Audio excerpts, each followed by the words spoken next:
For your marhumin and for mine, inshallah, the shuhada, those who recently lost their lives in Pindi, Pakistan, and Iraq, across Baghdad and Karbala, there have been new blasts everywhere, unfortunately.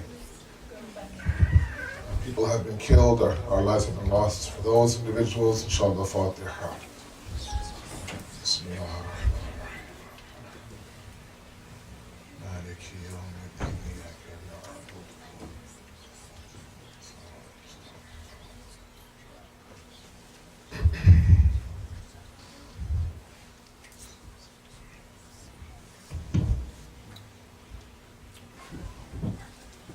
أعوذ بالله من الشيطان الرجيم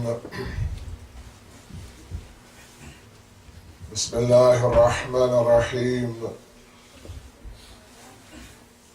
الحمد لله الذي لا يبلغ مدرحته القائلون ولا يحصي نعماءه العادون ولا يؤدي حقه المجتهدون الذي لا يدركه بعد الهمم ولا يناله غوث الفطن ثم الصلاة والسلام على أشرف الأنبياء والمرسلين العبد المعيد الرسول المسدد المصطفى الأمجد المحمود الأحمد سيدنا ومولانا أبي القاسم محمد اللهم صل على محمد وآل محمد وعلى آل بيته الطيبين الطاهرين المعصومين المظلومين لا سيما بقية الله في الأرضين روحي وأرواحنا الفداء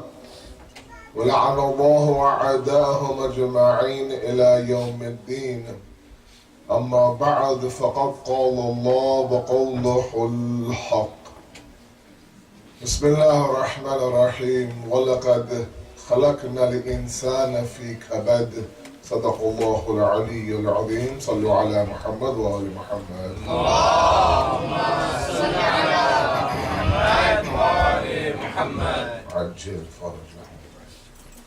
Our discussion yesterday was revolving around the verse that is the base of our discussion from Surah Balad that says لَقَدْ خَلَقْنَا الْإِنسَانَ فِي كَبَدٍ عَلَيْكُمْ السَّلَامُ. That surely we have created insan to exist inside the cradle of difficulty. We talked yesterday about the concept of hardships in Islam and how they are an avenue to gain proximity towards Allah subhanahu wa ta'ala. We talked about the philosophy sometimes of looking at hardships in a new light, not expecting there to be a day where there are no hardships. The maqsad, the hadaf, the purpose of this dunya is to test the believers. We have in a hadith that bala or calamity for three different groups of people mean three different things. For the mu'min, it's a test, it's an azmaish. For the kuffar, it's adab of Allah subhanahu wa ta'ala. And for the anbiya of Allah, it's maqam, darajat, different levels.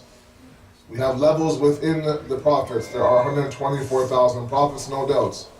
But there are 5 ulul azam prophets. Of the 5, of course, the best of those is our holy prophet Muhammad al-Mustafa sallallahu alayhi wa sallam.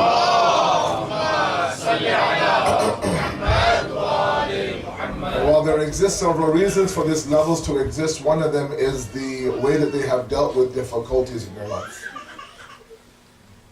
And I promise today we'd expand this topic a little bit more to look at how we can handle in our own personal lives the struggles that come about. The first thing that I'm going to say is that there is a hadith by Amir al-Mu'mineen Ali ibn Abi Talib alayhi salatu wa salam. Allahumma salli ala Muhammad wa ali Muhammad. He says that the one who doesn't understand his qadr will be destroyed. The discussion on qadr shanasi is a very interesting one, and one that is relevant to our discussion. Qadr is to understand your value, is to know who you are. Sometimes I find that we as human beings don't quite understand how valuable we are in the eyes of Allah subhanahu wa ta'ala. We forget sometimes that Allah subhanahu wa ta'ala chose us to be His Khalifa on this earth. We forget sometimes that Allah subhanahu wa ta'ala took something like sujood and sajda, which was His property, and took every other existence and creation that was created by Him and made them bow down to the creation of Adam. Not out of worshipping Adam, but out of obedience and out of respect for His creation. We are the embodiments and the manifestation of the greatest creation of Allah, the human being. لَقَدْ خَلَقْنَا الْإِنسَانَ فِي أَحْسَنِ التَّقْوِيمِ, as I said yesterday. We tend to understand, or we tend to put limits on ourselves when Allah subhanahu wa ta'ala hasn't placed those limits on us. And we do that sometimes by the decisions that we make in this life. We've told ourselves, we've convinced ourselves, we simply can't do this thing called Islam. It's too difficult. Shaitan has immense power over me. And so what do? We sell ourselves short as youth in this part of the world. We've convinced ourselves that I'm going to live a life of sin. I'm not going to achieve greatness in the hereafter. So let's make this world and this dunya my paradise and deal with whatever has to come for me in the hereafter. I've actually had a youth in Toronto say those words to me. That Syed, I know I'm not getting heaven. And so let me make this world my heaven, live as I wish, and then deal with the adab of Allah in the hereafter. He was 18 years old. He still is 18 years old. Sometimes we don't understand our own power until there comes a time where Allah shows us that capability. You see, sometimes our ibadat is fasli, not asli. Agreed? It's seasonal, it's not real. Right? In the month of Muharram, Safar, we are one way. In the month of Ramadan, mashallah, we are one way. In Mashhad, Karbala, Mecca, Medina, we are one way. Right? Yom Arafah, we're one way. Shabbat Barat, we're one way. Everything else, every other day, we're another way. Our ibadat is fasli. It's not asli. It's seasonal. The season comes about and something triggers inside of us. If we examine the philosophy of the night of Qadr, just for a moment here. Sallu ala Muhammad wa ala Muhammad, please. Allahumma salli ala Muhammad wa ali Muhammad. All of you with me, inshallah? My sisters are with me? Inshallah. It's a very important discussion for my youth especially. Sometimes all of you need to be injected with a jolt sometimes to make you understand that you're not as horrible as you think you are. That God has great plans for you. If we examine, let's do this right now. Please move forward a little bit if you can, please. We are expecting a little over crowd today. Please, thank you. Let me get comfortable. Let's do a nice discussion.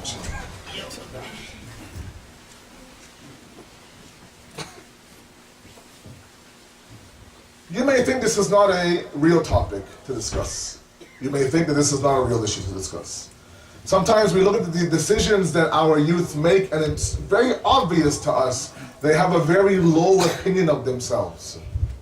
Otherwise, they wouldn't make those decisions that they make sometimes. They sell their akhirat out in 2 seconds. That's why Amir al-Mu'mineen says, if you're going to sell your soul out for anything, make it a price higher than Jannat. Allah. That's what you're giving up. If you look at the night of Qadr, for example, we believe that Shab al-Qadr is about the Shab itself, the night of Qadr. It's not. The night of Qadr has nothing to do with the night of Qadr. It has everything to do with the capacity of the insan. Meaning what? Meaning Allah subhanahu wa ta'ala has created that night of Qadr to show you and I that we have the potential in one night to do the amal of 83 plus years.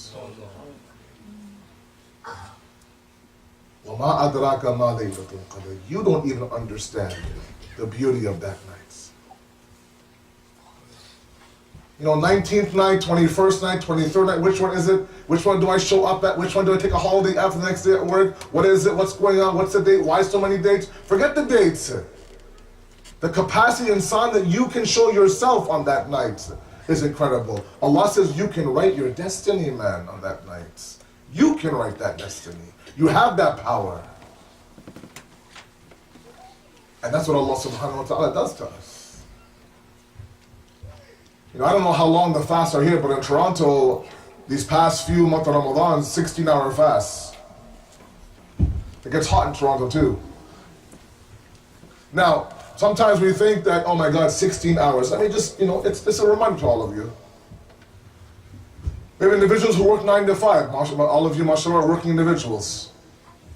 In the summertime, those same things that sometimes we don't have time for outside the month of Ramadan, miraculously we have time for them in the month of Ramadan. You are able to, across 24 hours, keep a fast of 15 hours, number one. Come to the center for daily programs. Wake up 15 minutes before the adhan of Subh. Read Salatul Fajr, go back to bed, wake up at 8, go back to work. And those of you who, mashallah, smoke, it's a different jihad altogether. Right? The adhan hits and you're outside lighting up your cigarette. It's been 16 hours. Me and my baby haven't been together in 16 hours. And all of that happens not across one day or 1 week. 30 days of this, man. 30 days of this continuous idea that you're surviving sometimes on 5 hours, 4 hours of sleep. Your suhoor is your iftar is your suhoor. We have no problems waking up if the adhan of subh is at 4:15, 4 o'clock, for imsak, we're up and about. Why? Because sometimes our body screams at us and saying, look, if you're going to make me fast, at least give me something to eat before the sun rises. The idea of keeping a fast without suhoor is not going to happen. So our body wakes us up at 4 o'clock in the morning to give us suhoor. Again, showing us we have the potential to do all of that, which we say after Eid, we don't have the power to do anymore. On top of that, some of you, mashallah, are able to read 1 juz of the Quran every single day. Where do you find the time? All of a sudden now, Ramadan, there's 28 hours in one day? 35 hours in one day? It's the exact same day, pre-month of Ramadan and post-month of Ramadan. The difference is you, the insan. You've chosen now to tap into that potential, and you've proven to yourself that after 29 days, 30 days, you stop and you tell yourself, oh my God, I can't believe I just did that whole month like that. And you feel good about yourself. And you should. Because you tapped into that potential that Allah subhanahu wa ta'ala told the angels about. When He announced to the angels, I'm going to create an insan, the angels said, please don't create the insan. He'll do fasad, he'll do fitna, he'll do khun rizi, he'll shed blood in this world. Don't do it.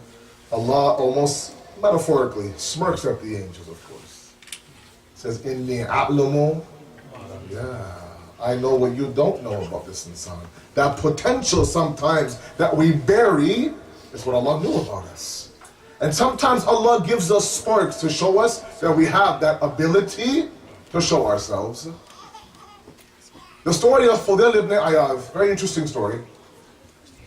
Who is Fudail? Fudail existed during the time of our sixth Imam, Imam Jafri Sadiq alayhi salatu wa salam.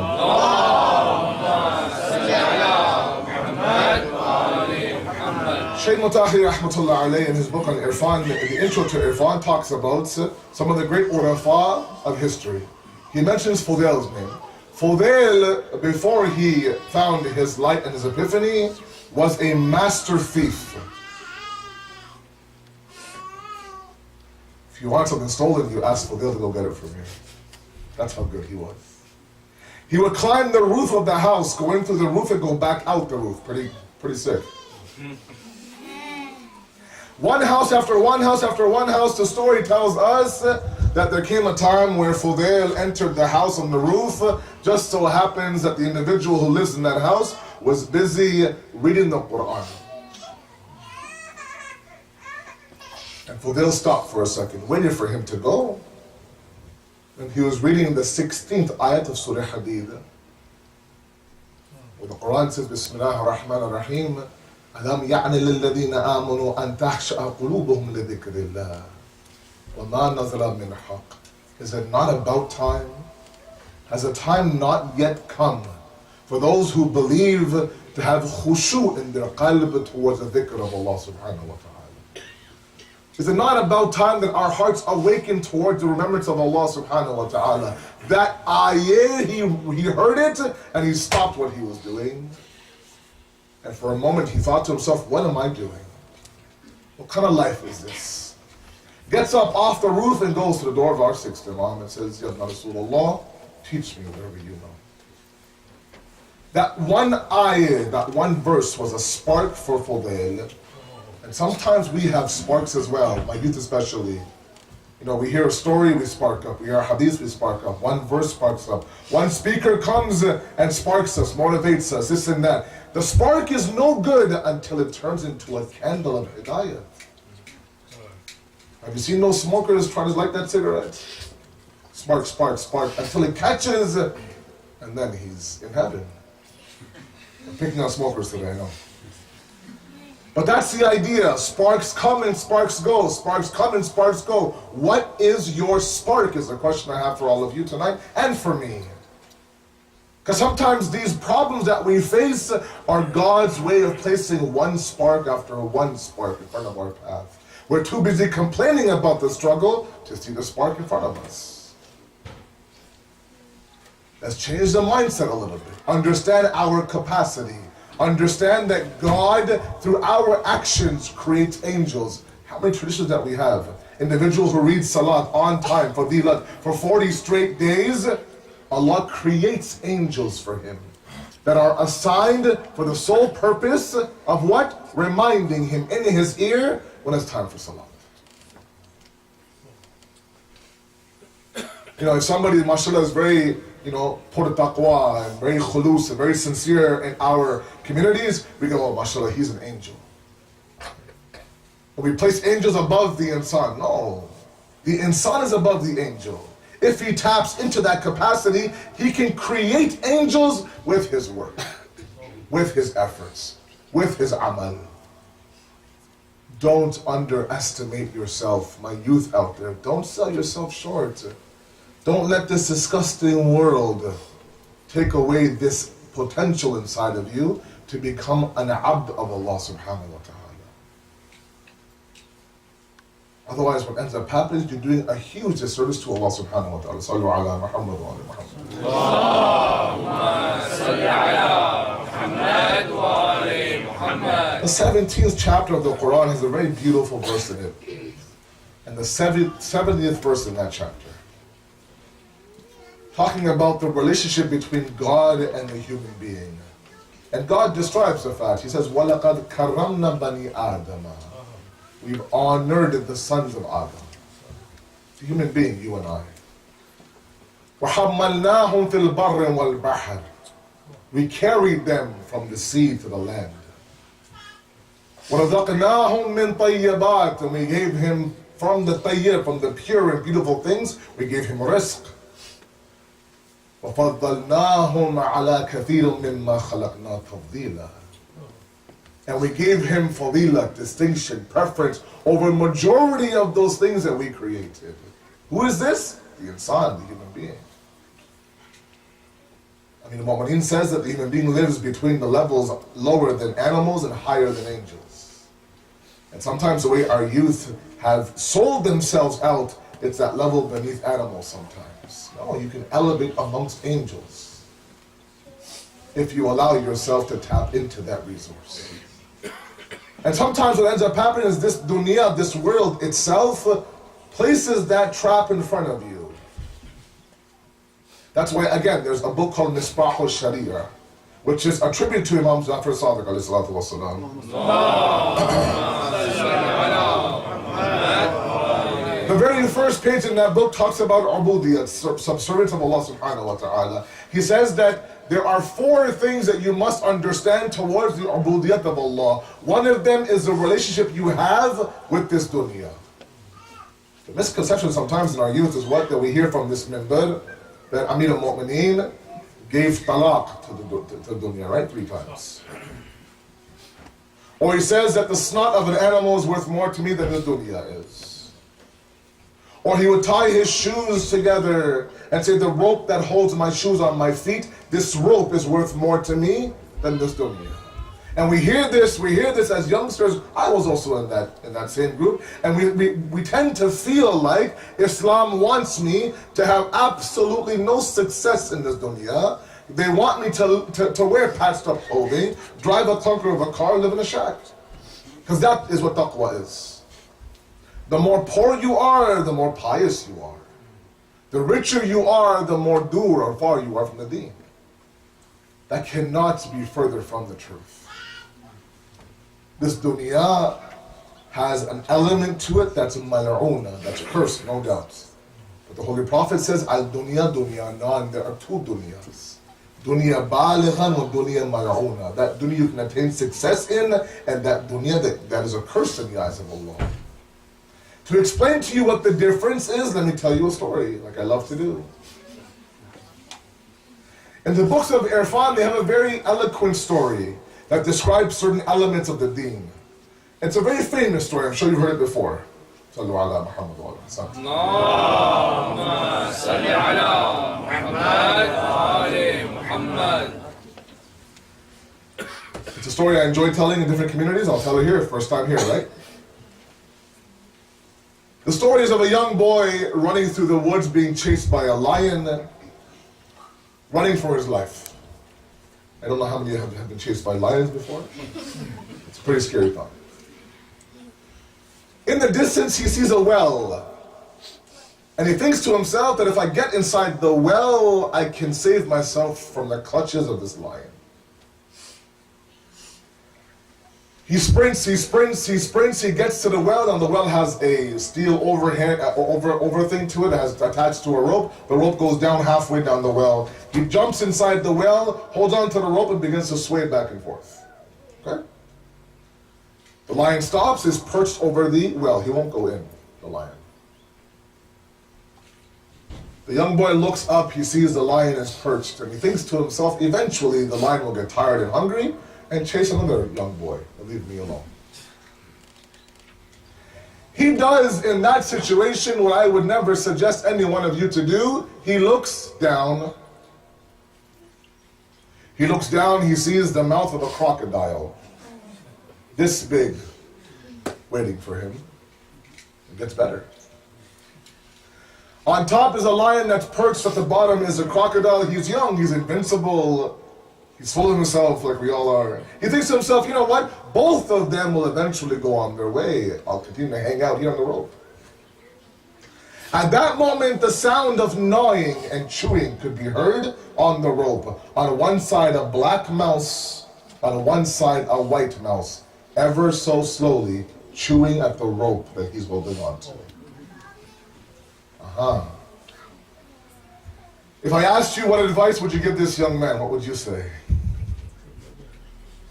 Good luck, right? If I told you every single one of us in this room is that young boy, what would you tell me? The story goes on to describe that the lion is death chasing us. The crocodile's mouth is a grave open waiting for us.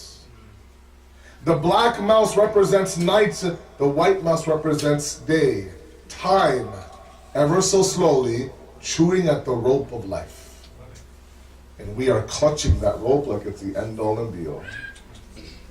The story goes on to even get better. Can you imagine this for a moment? In this state now, the lion, the crocodile, the mice, all of that, he sees attached to the well fresh honey. How I got there, I have no idea. Fresh honey. Now, If you've seen or tasted fresh honey, it has a very specific smell and taste to it. The stuff you find in the West is not fresh honey. That's just sugar. Honey is usually black or dark, has a very, very, very distinct smell to it. He thinks to himself, can you imagine now? He thinks to himself, I've been running all day from the lion. I'm a little bit hungry. Let me sway myself over, and he begins to devour this disgusting honey that's attached to the side of the well, surrounded by dirt, and there's flies, and there's bugs, and everything, but he's hungry. The story says that honey is the dunya mal'una. That makes you heedless towards the situation that you're in and that's around you at the moment. Sometimes that distraction we have in this dunya is just that. But the point I'm trying to make is that's one portion of the dunya that Abdul Mu'mineen countless times warned us about. The other portion is in Nahj al-Balagha, saying number 31, he praises his dunya. So this is the place where Allah's wahi came. This is the place where those who love Allah worship Allah. This is where you gain the mercy of Allah. This is where you gain the heaven of Allah. This dunya, this world, is very important. Our 8th Imam has a very beautiful tradition. He says that the world is a bridge, and you don't build homes on bridges. Allahu Akbar. Digest that for a while.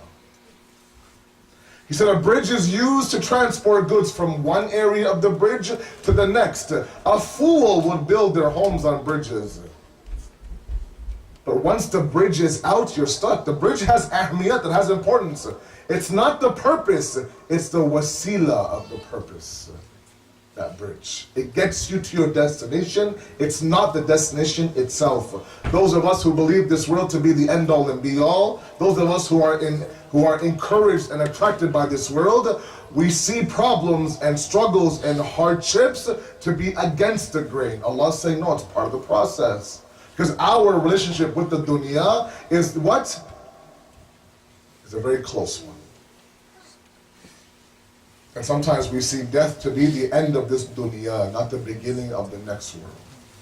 That's why you can't mention death in your house.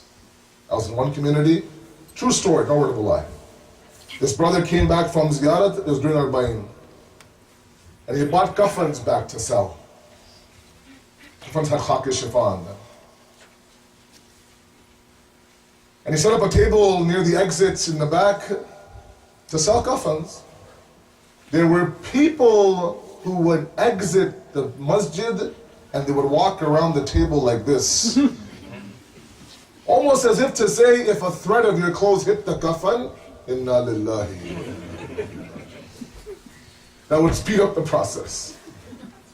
Our fear of death is not my topic. Just one point I want to make about the relationship between us and the dunya. Sallu ala Muhammad wa ala Muhammad.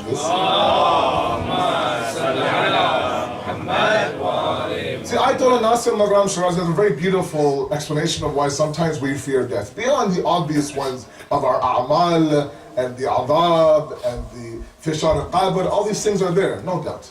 But the mindset we have sometimes has to change.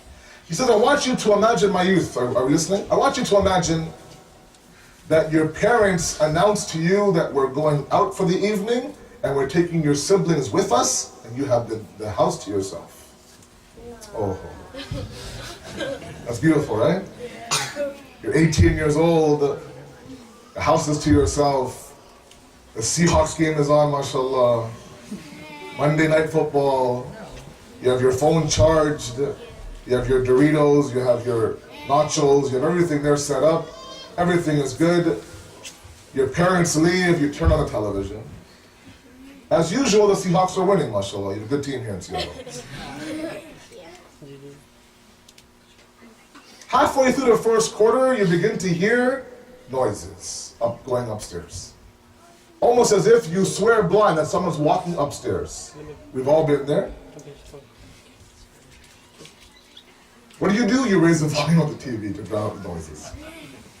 The noises keep continuing. You hear a noise in that corner of the house, you hear a noise in that corner of the house, you hear the door closing sometimes upstairs, all these noises now that you create inside of your mind. So you grab your mom's mop and you go upstairs. And you go and you knock on every single door. Hello, hello, no one's there. You're okay, everything's good. You go back down, put the mop away, sit down, and you continue the game. The noises won't stop. And now all of a sudden, the idea of you being home alone isn't such a great idea. The noises stop when? When your parents come back inside the house. Your parents and your annoying brother and sister comes back inside the house. And now all of a sudden, those same noises, whoever was upstairs, they're gone. There's no noises anymore. And now once again, you're sitting there relaxing, watching the second half of the game. That home that is the place of comfort and sukoon for you, for the brief hours that your parents were gone, was a mahal and a place of fear for you. Follow me? It's your home. Right? You hide away from everybody, you run away from the whole society to get home. At home, you are who you are, you're relaxed. But for those brief hours, that home wasn't the place of sukoon for you, and contentment and rest for you. Because now that your parents are back, once again, your home is your home. It's not that the home was a source of fear for you. It was the lack of people inside the home that was a source of fear for you. And now what ends up happening is sometimes we don't fear poverty, we fear the lack of money. We don't fear death, we fear the lack of life in this world. I have worked my entire life to get to a certain point, and now you want me to leave this world. That's exactly what we want you to do. Yes, Islam says you can be successful. Yes, we are desperately in need of you young individuals to be doctors and nurses and lawyers and accountants in this field. We need you guys out there representing the deen, no doubt. But where Islam says you draw the line when it comes to you clinging yourself to what you own. Don't attach yourself to what you have. When it comes time for you to leave, you cut the ties, khalas, khudafis, and you move on. There are some people, our books say, when Malak al-Maut comes to take the soul from their body, it's like a sheep on a thorn bush. Allah. You pull and you pull and you pull, and that sheep doesn't want to leave that thorn bush. Then there are those of us who, inshallah, will simply exhale, and that spirit will come out. Because they attach themselves so much to this world. The idea of zuhud, being a zahid or a zahida, is what Islam propagates. But it does not say you can't be successful. If you work very hard to be an MD, a CA, with that comes a nice fat salary, man. Enjoy it. A man comes to Amir al-Mu'mineen wearing patches. And Maulana says, what is this state that you're in? Why are you wearing these clothes? He says, Maulana, I'm trying to be one of your Shias. And Amir al-Mu'mineen got mad at him. So Allah has blessed you with rizq, and this is how you thank Allah subhanahu wa ta'ala. So let's not get these misconceptions that the people on this member, the deen of Islam, want you to live a poverty-stricken, grief-stricken life. You're always upset, you're always sad, you're driving a horrible car. No.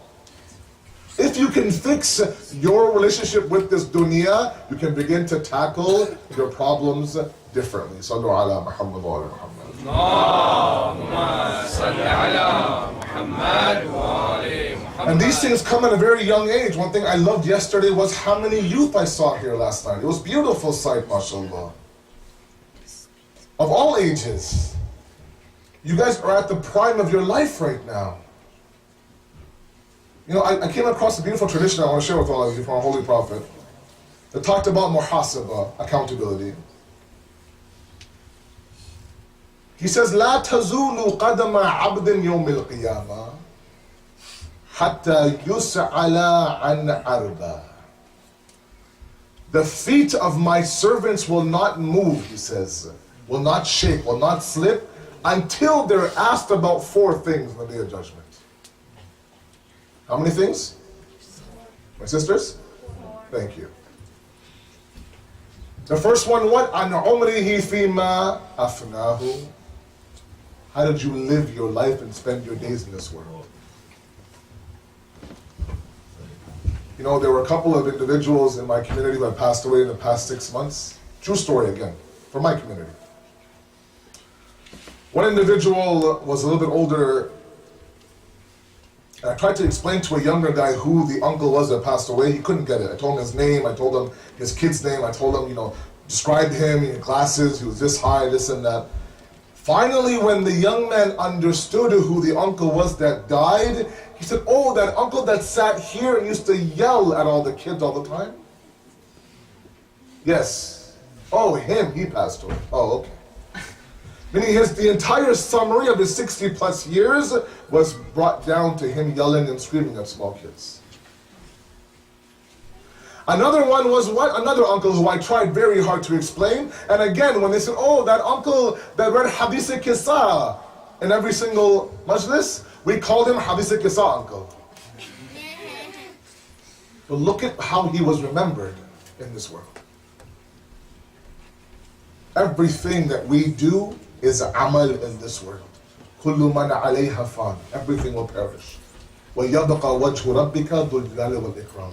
The only thing that will remain is the wajh of Allah, the essence of Allah, the dhat of Allah. It's very simple. You have a drop of water. You have a drop of water. You can choose to make that drop of water survive until eternity or perish at that moment. Drop that drop of water on the sidewalk. It'll dry, it'll evaporate, it's gone. Take that drop of water and drop it in the ocean.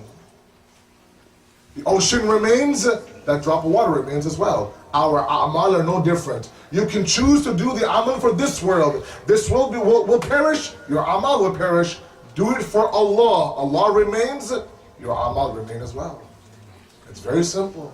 Simple equation. You can turn anything into ibadat. When the Prophet is telling Abu Dhar, attach a niyat to everything that you do, even walking and talking and sleeping. You become somebody who is the ahle ibadat, even if you're sleeping for 8 hours.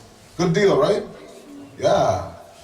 Take a nap in the afternoon for 2 hours, that nap is ibadat. Ooh, that sounds pretty good to me. But that's just it. It comes back to niyat. How did you spend your life? An umrihi fi ma afnahu. Number 2, an shababihi fi ma ablahu. Allahu Akbar.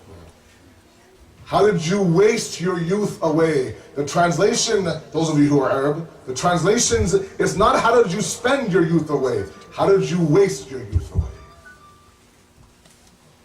The opportunity you have as youth in this world right now is immense. Those of you who are elder, I'm sure you have regrets. You wish you were 40 again, 35 again. I'm in my late 30s, I wish I was 25 again. Those who are 25 wish they were 15 again. Those who are 16 wish they were 10 again. Why? So I can live my life differently, regret upon regret. Regret is one of the most destructive emotions we have inside human psychology. It eats away at you. A lot of you are at a prime of your life. You're 15, you're 18, you're 21. You have your whole life ahead of you. The stuff you do right now will affect you 20 years from now. You know, the example I often give is of a sidewalk. You've seen these new developments sometimes? Sallu ala Muhammad wa ala Muhammad.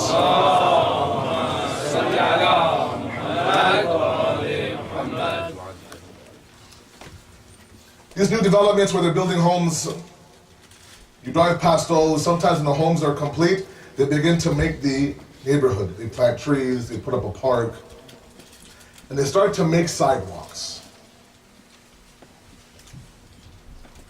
And the way a sidewalk is made is first they dig the path, then they lay the cement, and they put up these borders around the cement, and they pray to God that no one comes and steps on that cement while it's drying. Because if that sidewalk dries with a big fat footprint on it, it'll be very difficult to remove that footprint. Correct? Our concrete as youth, as young individuals, hasn't dried yet. Many of my elders at 60, 65, they're the first ones to admit this, that they are set in their ways.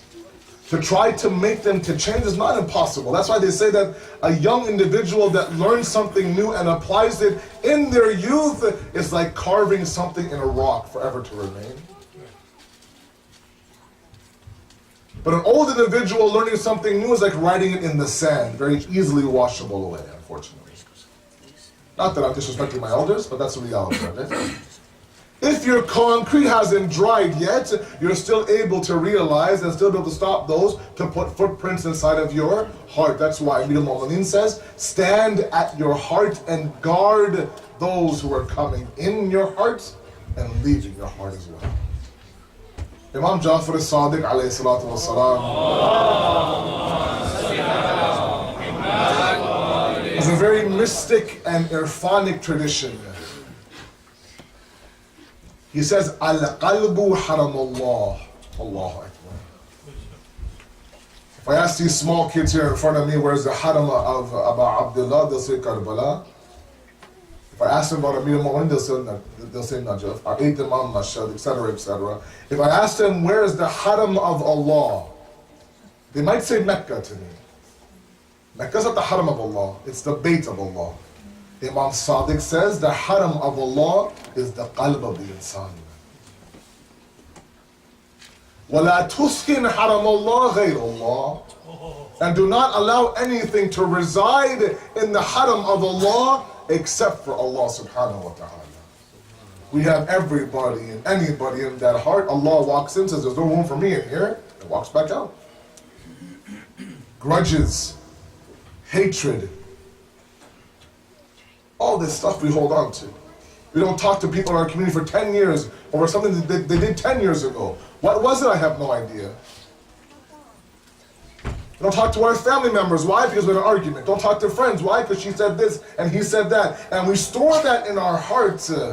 We might have forgiven that person. We don't forget anything. We'll bring it up every so often. And all of that is weighing our hearts down. You know, these astronauts that get up to space and they break that gravity barrier, now they're floating. You see them, right? They're pulling themselves all over space shuttle. Why? Because that gravity isn't pulling them down. Now they're elevating towards wherever they want to go to. Oftentimes we wonder, why am I not getting to Allah? I said, I'm trying, I'm not doing it. I'm trying, I'm not doing it. I set 4 alarms, I'm still not getting up for Fajr, man.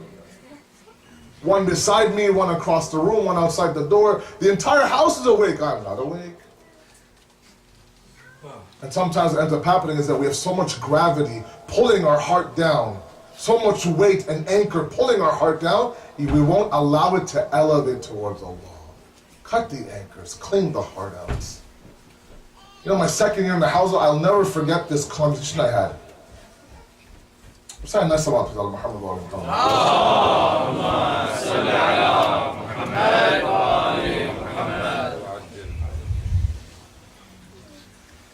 We have in the house, we have teachers who teach us our books every single day, and then we have spiritual teachers as well. In the second year in the house, one of the American ulama who are my senior and my ustad and my older brother took me and said, I want to introduce you to this individual who helps our students in terms of their spiritual ailments. I had a meeting with him, I sat there, I talked to him, and he asked me, what's your name, where are you from? I told him everything. He said, what are some of the issues you have? I told him my issues. He reached into his pocket, gave me an envelope. He said, take that home and read it. I'm telling you this because I've gotten permission from him to tell you all this. I opened it, and in that he has half a page of words of encouragement and talking about tazkiyah and akhlaq. At the bottom, he has my practical homework. He says on that page that I want you to make 2 lists of people. One list are those individuals who you know that you have wronged in this world and have a little bit of nafrat towards you in their hearts. A little bit of hesitation when it comes to you in their heart. You can tell that they were one way before what happened, then what happened, and now they're a different way after that. That's one list. The second list of those people who have wronged you and you have hesitation towards them. Go home, think about it, and make that list. If your page is empty, you haven't done the exercise properly. I went home, I spent weeks, I had a list. He says, once you're done the list, then go back to each and every individual you can and begin to erase them off that list. That was almost 10 years ago. I can tell you right now, I'm still doing that process today.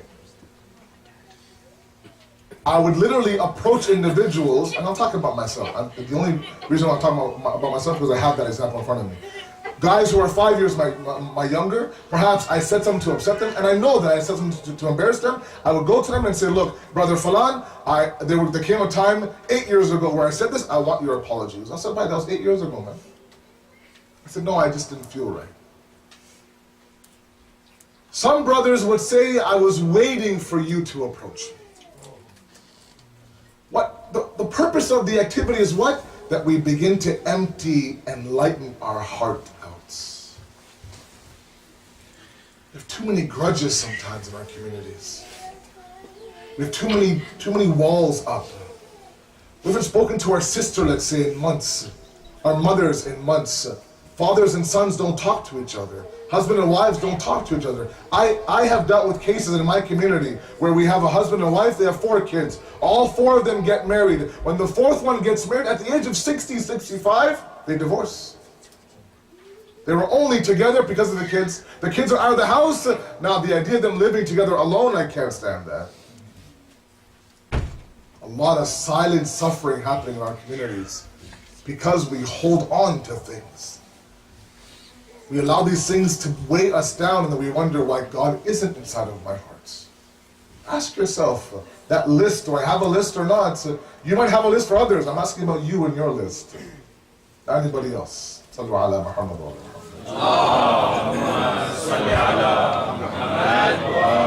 Just to complete the hadith, and we move towards Masaib. So 4 things he said that an abd of mine will shake on the day of judgment when asked about. 1 is Umar, 1 is Shabab, 1 is an malihi min ayna aktasabu fima anfaqahu. Where did you get your mal from, your wealth, and how did you spend it? Is your wife constantly complaining that my husband gives me nothing? Meanwhile, you're sending money to your sister and your brother, and you're giving to your kids, and you're giving to everybody. Meanwhile, your wife is waiting, when is my nafaqah going to come? My sister's wedding is coming, and I don't have any new clothes. I'm wearing the same clothes I've been wearing for the past 5 years. Real issues. And the final one, وَعَنْ حُبِّنَا أَهْلَ الْبَيْتِ. What did you do with the love that you have for us, the Ahlul Bayt? Were you a source of pride for us? Were you a source of embarrassment for us? Do you understand that the hubb of the Ahlul Bayt is a blessing that Allah has given you? Do you know that everything else resides on the wilayat of the Ahlul Bayt? That nothing will be accepted unless the wilayat is accepted? Do we understand it's not just about crying for the Ahlul Bayt, or applauding the Ahlul Bayt, or dressing up when they were born, or wearing black when they were killed? It's far more than that. Do you understand there's amal provided in that we have to represent them in this earth? It's one thing where we are the muhib of Amir al-Mu'mineen. It's one thing where we are the mahboob of Amir al-Mu'mineen. It's one thing where we love Amir al-Mu'mineen. It's one thing where we are beloved by Amir al-Mu'mineen. It's one thing where we remember Ali ibn Abi Talib. It's one thing where people look at us and remember Ali ibn Abi Talib. Different levels altogether. So we have a lot of work to do. I'm with you. I have a lot of work to do as well. But if we can tackle this thing called hardships in this world, that's half the battle. If we examine the day of Ashura and Imam Hussein, we know that there was nothing he didn't sacrifice. As they say in this part of the world, he talked the talk and he walked the walk. He said to sacrifice everything for the deen, and he actually sacrificed everything for the deen. There was this conversation I want to relay tonight's Masaib. When you think of Safar, you think of many things. One of them, of course, is Bibi Zainab Salaamullah alayha. She was known as al-Masaib for a reason. It can be said and can be challenged that the musibat that Bibi Zainab faced, not even Hussein faced. The things that Bibi Zainab saw, even Hussein didn't see. Bibi Zainab saw everything Imam Hussein saw and more. The journey from Karbala to Kufa, Kufa to Sham, very easily we talk about that journey. It's a very, very difficult journey. But her patience began on the 21st of the month of Ramadan, when the doctor comes in and tells Amir al-Mu'mineen that the poison from the sword of Ibn Muljim has now covered every inch of your body, Ali. It's now time that you give your children their nasihat, their advice. And one by one, he tells Imam Hassan his advice. He tells Imam Hussein his advice. He does everything to everybody. He sits down Zainab. He says, Zainab, after me, this will happen to you, that will happen to you, that will happen to you. And I want you, Zainab, to be patient in every step of the way. You are the daughter of Asfar al-Sabirin. You saw the patience of your father, now display that same patience. And Bibi Zainab is sitting there listening, yes Baba, yes Baba, yes Baba, I'll be patient, I'll be patient. When Ali is done, Zainab then turns and asks her father one question and says, Baba, I'll be patient through everything. You can count on my patience. But Baba, if I ever ask you for help, will you come for my help? Of course I will.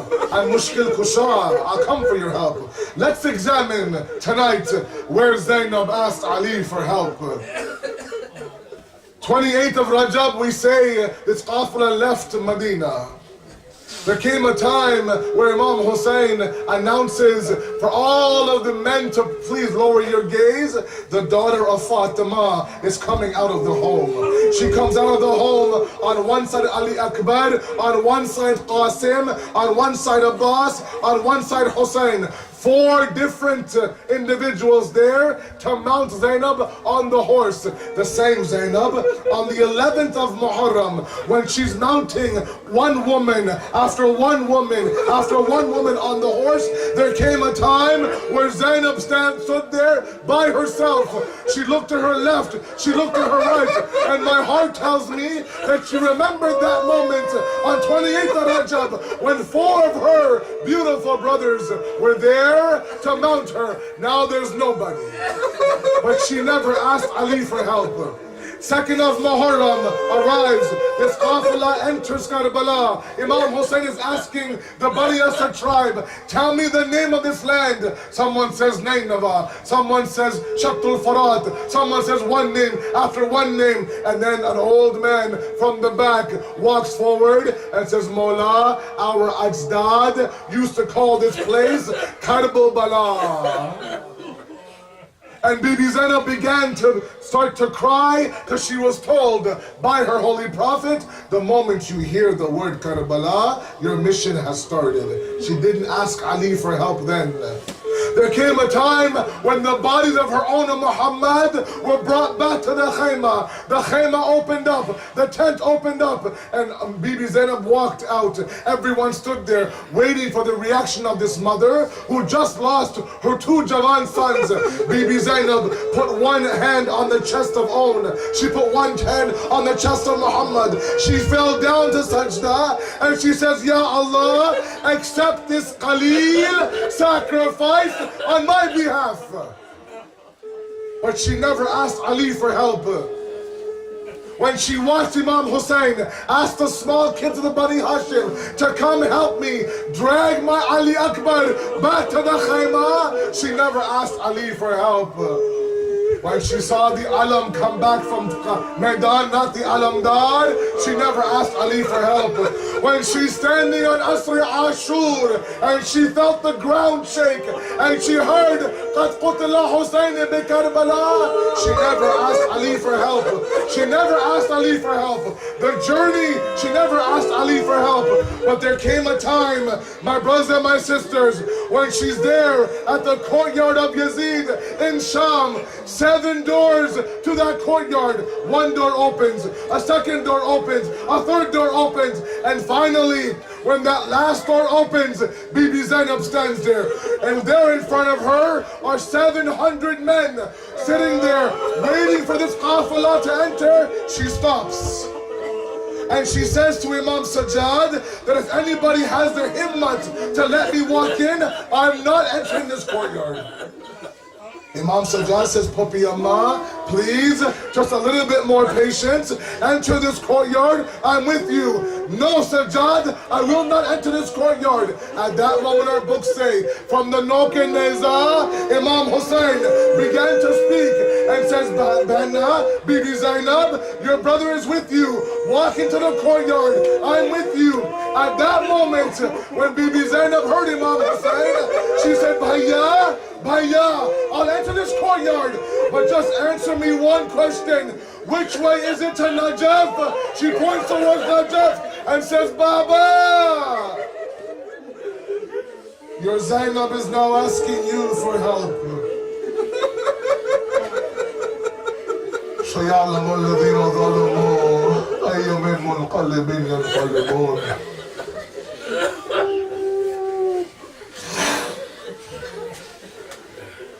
إنا لله وإنا إليه راجعون. معتمر حسين يا حسين يا حسين يا حسين يا حسين يا حسين.